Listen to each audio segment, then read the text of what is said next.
How to add a record in cPanel using DNS Zone Editor.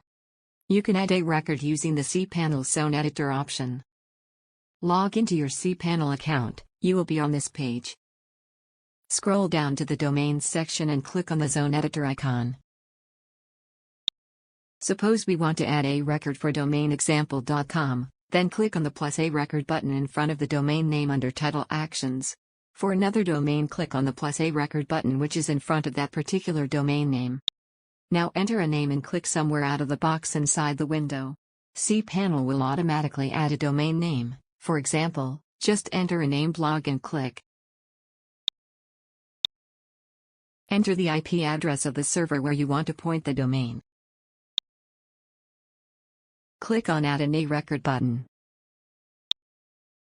That's it. We have successfully added a record for domain example.com. It may take up to 24 hours for the changes to take effect. Thank you for watching.